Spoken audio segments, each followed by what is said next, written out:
what is the people सबैजना सन्चै हुनुहुन्छ होला आज चाहिँ अर्को underrated most underrated Jordan release होइन 2025को यो जोर्डन रियर एयर कलेक्सनभित्रको जोर्डन 1 वुमन रिलिज यो चाहिँ सबैले अब के भन्छ अब एकदम इग्नोरै गरे जस्तो भयो कि यो जुत्ता तर मैले चाहिँ अब प्राइस ड्रप हुन्छ भनेर ऱ्याक गरेर बसिरहेको थिएँ प्राइस ड्रप भइहाल्यो किनभने त्यही भएर नि लिएँ मैले यो चाहिँ छ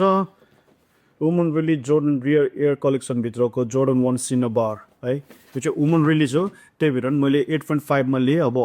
तपाईँलाई थाहा छँदैछ मेन र वुमनको साइज चाहिँ 1.5ले डिफ्रेन्स हुन्छ होइन अनि यसको बारे भन्नुपर्दा चाहिँ अर्को कुरा चाहिँ मेन रिलिज चाहिँ अलिकति त्यस्तो खासै लागेन क्या मलाई रोयल ब्लू अनि डिप रोयल ब्लू र व्हाइटको कम्बिनेसनमा थियो होइन त्यस्तो अनि यो चाहिँ अब किन लिएँ भने चाहिँ पहिला अब अलि अगाडि चाहिँ नाइजेल सिल्भेस्टर चाहिँ अघि बाइकको बिएमएक्स बाइकको त्यो राइडर छ नि प्रो राइडर जसको चाहिँ लास्ट इयर अस्तिको जोर्डन 4 पनि पुरै हिट खायो होइन हो त्यसले चाहिँ पहिला जोर्डन 1 पनि बनाएको थियो क्या यस्तै कलरमा थियो त्यही भएर पनि मैले लिएको हो क्या एकदम हेर्नु होला यसमा चाहिँ बक्स चाहिँ देख्नुहोस् न सेल कलरमा तर यो रेडवाला छ होइन एकदम खुलिन आँटे जस्तो टाइपले बनाएको छ यिनीहरूले किन हो यो पनि थाहा छ यो चाहिँ मैले फुटलकरबाट लिएको एकदम डिलमा थिएँ त्यही भएर नि सही हो यस्तो गऱ्यो भने खतरा लाग्छ लस्ट एन्ड फाउन्डदेखि चाहिँ यिनीहरूले यस्तो गर्न थाल्यो जस्तो लाग्थ्यो ड्याम यहाँ जोर्डन रियर एयरको जोर्डन 1हरू कस्तो थियो होइन पहिलाकोलाई नै इन्डिभिजुअल ऱ्याप हुनसक्छ चाहिँ जुत्ताहरू चाहिँ अलिक स्पेसलै हुन्छ मेरो है यो चाहिँ अब वुमन रिलिज हो त्यही पनि सही छैन त यो अनि यसको बारे भन्नुपर्दा चाहिँ हेर्नु न त्यहाँ चाहिँ क्वालिटी नै वुमन रिलिजहरूको चाहिँ किन यो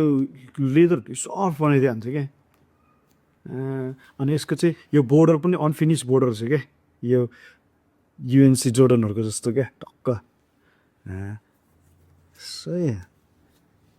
लेदर क्वालिटी चाहिँ एकदम राम्रो छ अनि मिड सोल अफ वाइट त्यो सेलवाला कलर भए पनि एकदम सुहाएको छ कि यो वाइट पनि प्योर वाइट पनि छैन क्या अनि अर्को कुरा चाहिँ अब यसको चाहिँ नि यो जोर्डन विङ्स पनि प्रिन्ट पो रहेछ त्यो इम्बस गरेकै छैन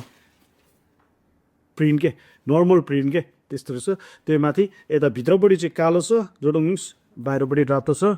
अनि त्यस पछाडि सुस पनि तपाईँको स्वेडमा छ अनि स्टिचिङ चाहिँ फेरि रेडमा छ क्या दामी डिटेलिङ हानिदिन्छ अरू सबै त्यस्तै छ लेदरै छ अनि यो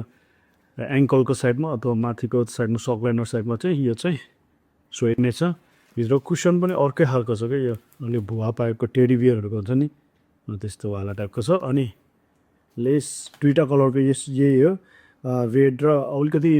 एसिस रेड के भन्छ हो त्यसलाई वास रेड छ अनि यो अर्को चाहिँ फरवाला टाइपको छ क्या खरायो टाइपको होइन यो के भन्छ लेस अनि यो नाइकी रियर एयरमा कलर पाइहाल्यो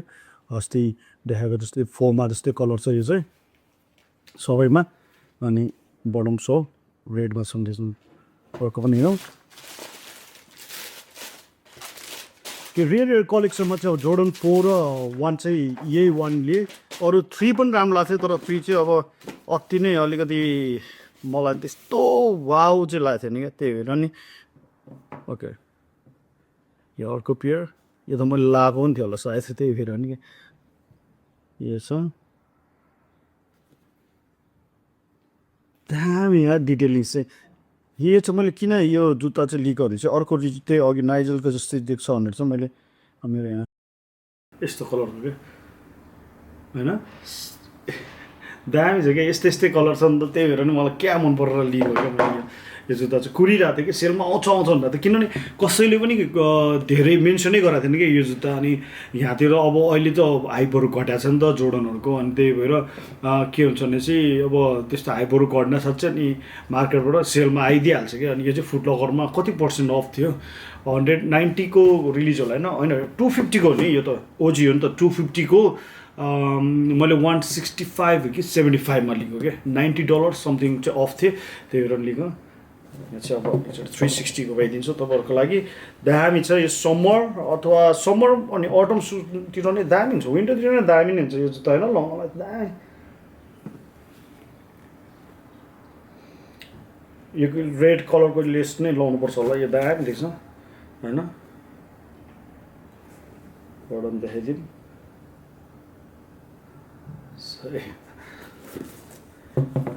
यो चाहिँ तर किन मान्छेले मन नपराएको भने चाहिँ म चाहिँ अचम्म लाग्छ कि यो जुत्ता चाहिँ होइन कस्तो दामी छ हुन त त्यस्तै हो ठिकै छ हाम्रो सेलमा पाइहाल्यो ठिकै छ आजको लागि यति नै क्विक अनबक्सिङ लिएर आएको थिएँ सबैजनाको दिन शुभ रहोस् स्टे सेफ स्टे ब्लेस पेस